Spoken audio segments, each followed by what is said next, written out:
Hola, ¿qué tal? Vamos a explicar el tema 11 de psicobiología, que es el tema de los sistemas sensoriales. Vamos a explicar la primera parte. Dentro de los sistemas sensoriales tenemos neuronas y tenemos receptores especializados. Dentro de las neuronas tenemos el olfato, la piel y la propiocepción y potencial de generador, que no confundirlo con el potencial de receptor que tenemos dentro de los receptores especializados. En estos receptores especializados tenemos la vista, el gusto, el oído y el olfato. Y el equilibrio, perdón. Vista, gusto, oído y equilibrio. Vista, gusto, oído y equilibrio. Yo como regla mnemotécnica utilizo así. Vista, gusto, oído y equilibrio. Y para las neuronas, olfato, piel y propiocepción. Nos vamos a centrar en los receptores especializados, ¿vale? Hemos dicho que es vista, gusto, oído y equilibrio. Dentro de estos receptores especializados tenemos el potencial de receptor, ¿vale? Que no se nos olvide, el potencial de receptor para receptores especializados. Dentro de este potencial de receptor graduado, ¿qué significa potencial de receptor graduado? Que no es la ley del todo o nada que veíamos en el tema 7, sino que a mayor estímulo va a haber una mayor potencia. ¿Qué quiere decir? Si alcanza el umbral hay un potencial de acción, pero si no lo alcanza no lo va a haber, ¿vale? Dentro del potencial receptor tenemos despolarización e hiperpolarización, que es la excepción. Dentro de la despolarización sí que va a haber cambios en el potencial de acción. ¿Y dónde va a haber una despolarización? En el gusto, en el oído y en el equilibrio. ¿Y dónde va a haber una hiperpolarización? En la vista. Como regla mnemotécnica, acordaros que la hiperpolarización, que suena como superior, va a ser en la vista y la despolarización, que suena a inferior, va a ser en el gusto, en el oído y en el equilibrio. En la hiperpolarización no va a haber potencial de acción, sino que va a haber frecuencia de disparo. Pasamos a la parte de la transducción sensorial y la ley de las líneas marcadas. Gusta mucho preguntar en los exámenes. Transducción sensorial, ¿qué es? Es simplemente una transformación de energía a electricidad. La transformación de energía a electricidad. Transducción sensorial, transformación de energía a electricidad. Ley de las líneas marcadas es la codificación de la modalidad sensorial. ¿Qué quiere decir?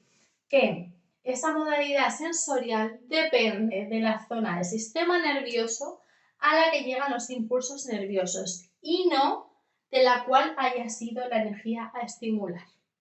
Si yo estimulo con calor, no significa que yo vaya a notar calor, ¿vale? Es un ejemplo, no significa que esta zona que os voy a mostrar reaccione de esa manera, ¿vale? Pero imaginaros que esta zona de aquí, ¿vale? Está marcada para que cuando ese estímulo llega al sistema nervioso note frío.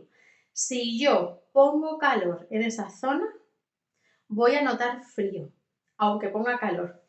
Esto quiere decir que cada punto de la piel tiene zonas determinadas en la corteza cerebral, ¿vale? Esta zona de mi piel en la corteza cerebral indica frío. Pues cuando yo ahí hago un estímulo, aunque sea calor, o sea, cuando yo ponga calor voy a notar frío. Eso es lo que quiere decir la ley de las líneas marcadas. Nos vamos a las características de la energía estimulada. Tenemos tres características. Tenemos la intensidad, la duración y la localización. Nos centramos en la intensidad. Dentro de la intensidad tenemos código de frecuencia o código poblacional o fraccionamiento según rango, que nos lo pueden preguntar de esa forma también. La intensidad por código de frecuencia significa que cuánto de fuerte es un estímulo. Cuanto más intensidad, cuanto mayor intensidad, mayor potencial de acción voy a tener. Mayor potencial de acción voy a tener. Mayor intensidad, mayor potencial de acción. Menor intensidad, menor potencial de acción, ¿vale? Cuando supera cuando superamos los 1000 potenciales de acción por segundo, va a pasar totalmente desapercibido para la neurona, ¿vale?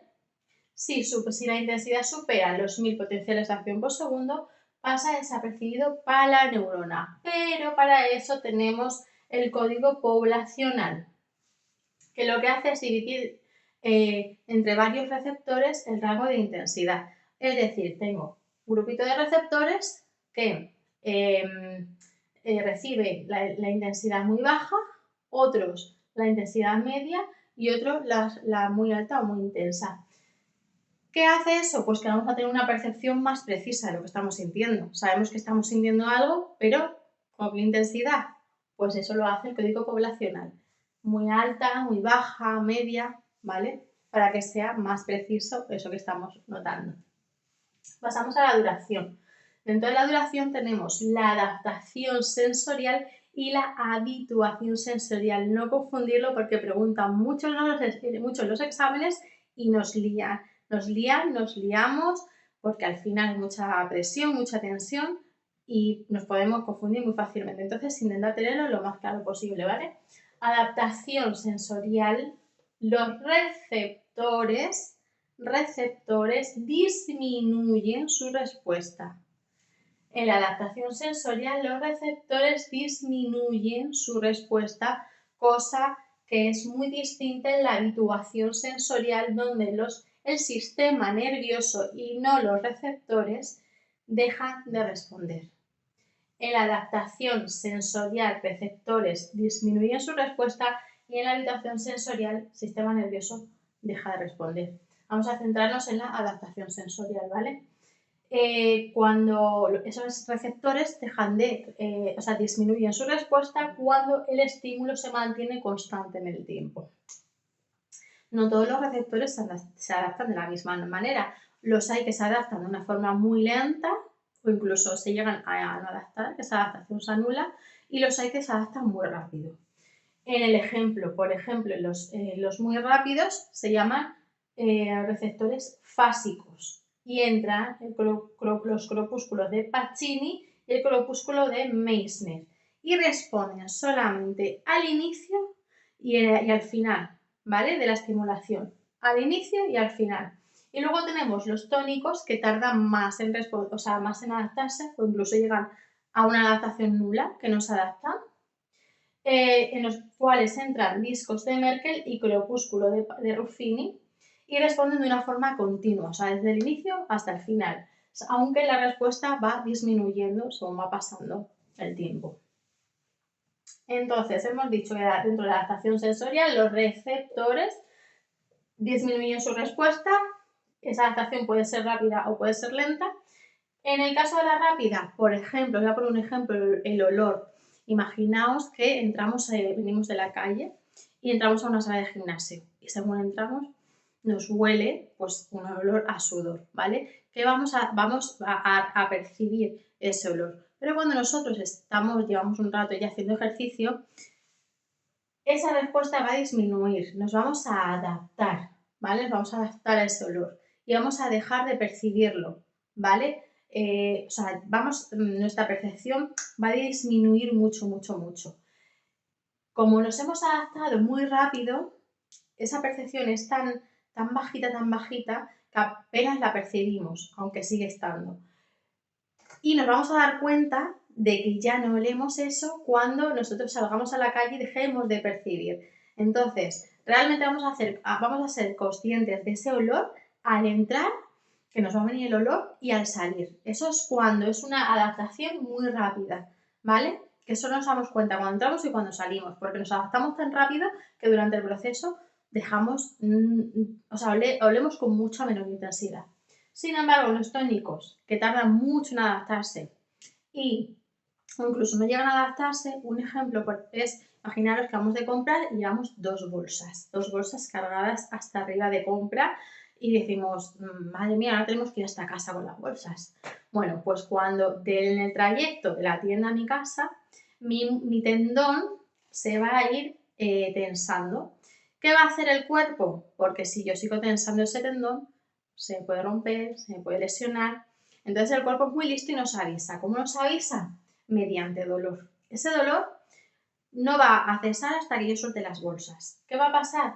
Que la respuesta probablemente, o sea, nos adaptemos de una forma muy lenta o no nos lleguemos a adaptar y necesitemos soltar las bolsas, pero vamos a seguir notando ese dolor hasta que yo suelte las bolsas, hasta el final. Lo vamos a notar de forma continua hasta el final. Y cuando yo suelto las bolsas es cuando dejo de sentir el dolor, ¿vale? Y en eso hemos dicho que son los tónicos y están los discos de Merkel y de Ruffini. Y ahora pasamos a la habituación sensorial. En la habituación trabaja el sistema nervioso. El sistema nervioso es el que deja de responder, no los receptores, sino el sistema nervioso, ¿vale? El sistema nervioso deja de responder a un estímulo repetido que considera no amenazante. Por ejemplo, si yo estoy en mi casa, yo vivo en un piso y tengo al lado las vías del tren y el tren pasa continuamente, lo estoy escuchando continuamente. Para mi cuerpo, para mi cerebro, eso no es percibido como amenazante porque no hay un riesgo de que yo esté escuchando pasar el tren. ¿Qué hace? Que como no hay riesgo, no es necesario estar gastando, no consumir energía porque no es amenazante, dejo de responder.